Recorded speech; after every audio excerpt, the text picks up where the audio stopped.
Hi, today is Saturday, February 27th, 2016, and today um, it, I'm doing something, doing another kind of fun video because I'm trying to keep myself from thinking too much on today's anniversary. It is the 10th anniversary of my dad's passing, and so I thought actually today, kind of in memory of him and to sort of honor him and his sweet tooth, I would actually show you how to make a couple of chocolate candies. And again, I'm not sure how he'd feel about it being, relatively healthy candy. I guess as long as it was just sweet enough for him in some fashion, he'd be okay with it. Or knowing him also, maybe he would just eat it and then later on say, it wasn't really quite my thing, but it's mine. Now I gotta tell you, I I kind of have to laugh about the idea that people who've tried out this candy that I've made have told me I should quit my day job, and yet when I'm about to give away my secrets, that is actually such a simple and easy recipe to make. Uh, maybe they'll say like, "Oh wow, I was somehow impressed by that." Well, it still tastes really good, but really, again, any of this stuff, I do this so I enjoy it, but also so other people can do this and, like I said, find some kind of way to have healthier alternatives to things that you might already have in your diet, and to save some money as well. Now, granted, some of the ingredients in here might be a little more expensive than most of the things I'd make, but I gotta tell you, still, at least to me, it's really well worth it. So, alright, our ingredients here. We do, for this recipe, I'm actually going to make two different batches, two different flavors, so I'm going to go ahead and show you the one I have made before, and then the other one's an experiment, just like this one was. So, what we have to make a batch of this chocolate candy is 3/4 of a cup of organic coconut oil, and then a teaspoon of vanilla extract, 3/4 of a cup of honey. And yeah, you could use other sweeteners. You could use molasses or maple syrup, like actual maple syrup, not the kind that that some of the popular brands out there, but the actual maple syrup itself. Excuse me. And now, the regular recipes that I have found, they call actually for 3/4 of a cup of unsweetened cocoa powder. Now, I actually, on the right, I do have a 1/4 cup of that, but I've substituted the other half a cup. What I've done is, in this batch, because I'm going to make a chocolate coffee flavored candy, it's actually a half cup of a protein powder that it said that it's a cappuccino rush, I believe is what it's called, and it's pretty good. But the other thing I'm adding to it, to this recipe, is actually very finely ground coffee. And for this, I am using Millstone's Fog Lifter because I love it as a coffee itself. It is rather expensive, but so I don't drink it very often, just when I really need a pick-me-up.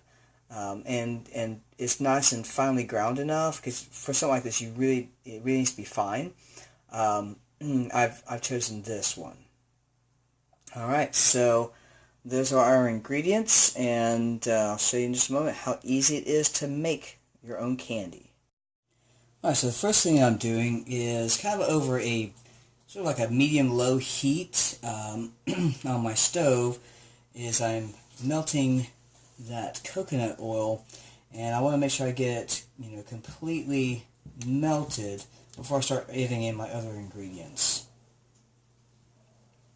And one of the things is that with any of this this kind of thing is to only cook it at a fairly low setting. Like I said, here I've got a medium low.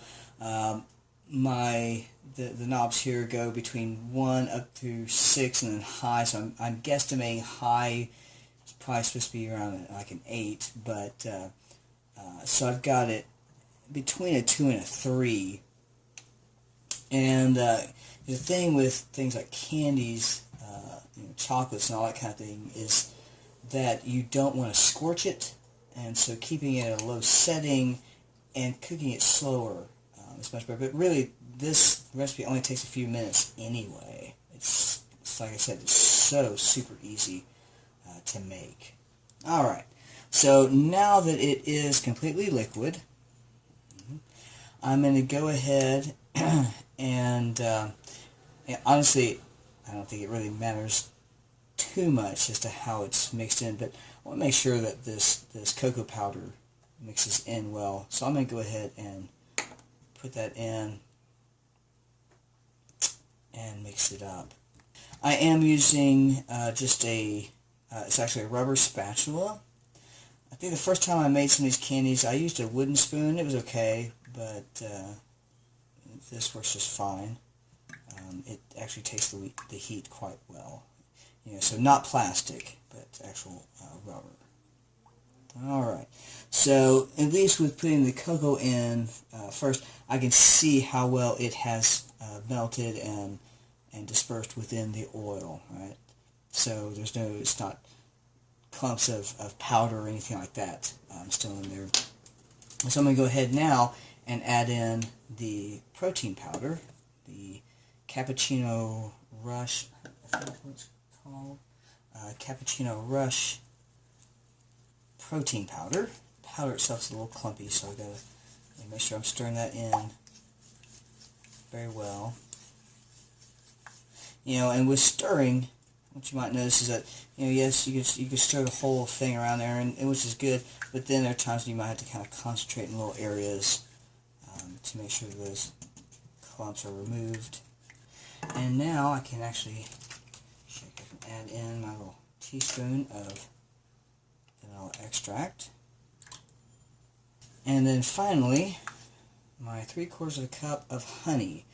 And it's actually, I know they say that your body doesn't know the difference between, whether it's honey or, granulated sugar and that kind of thing, as far as how it processes sugars and turns into fat. But here's the thing, right?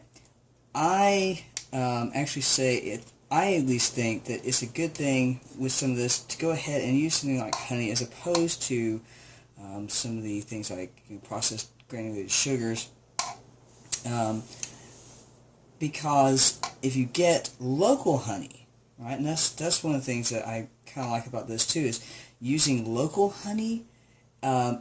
You actually can maybe, it might help if you have things like seasonal allergies, right? So, think about this. You're eating candy that, you've got the protein in here. You're going to have a little bit of caffeine to kind of get you getting awake.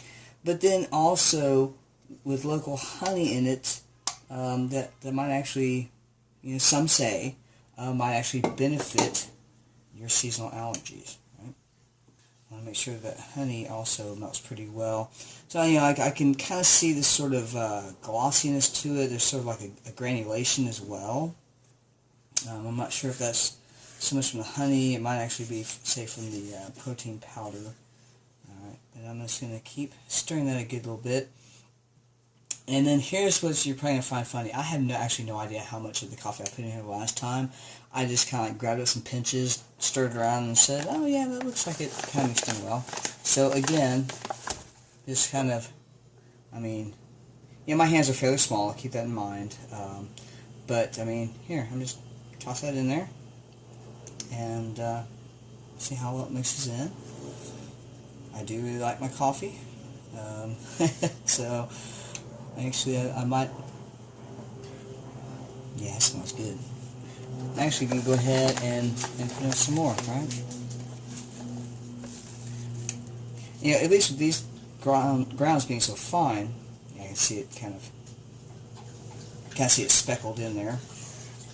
All right, with this, but with this really fine coffee, it's not as bad as some of the regular grinds that you get in your most of your commercial coffees, where when you're sitting there sort of chewing it because it's your filter fell in or something like this. It's certainly not like an irritant like that is. Now I'm going to pour this up. I've got this glass baking dish really, and I've lined it with some wax paper, and then I'm just going to pour this in. Actually get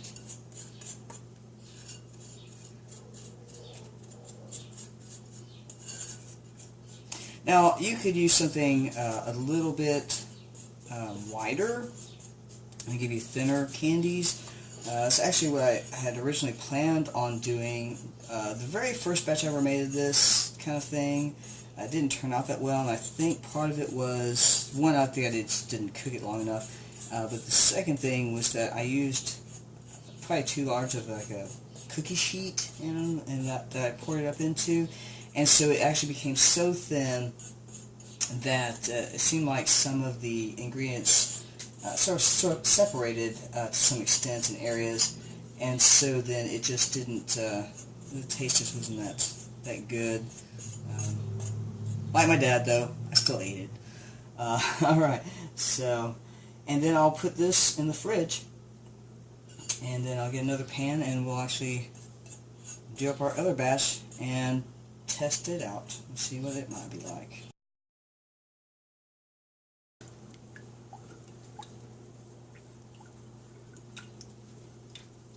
Now this time I am using just a chocolate flavored protein powder.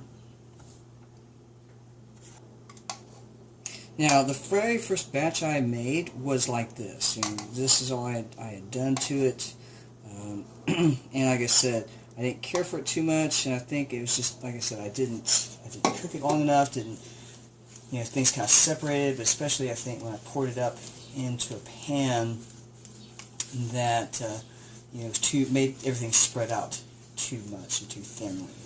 All right. And now the last thing I'm going to do, and this is the new twist to it. All right. You know me, I love my peanut butter, so here we go. We're going to make us some chocolate peanut butter candy. And I'm guesstimating, I didn't really measure it out, I just, got me some big spoonfuls and stuck that in there. I'm guessing it's probably between 2/3 and 3/4 of a cup.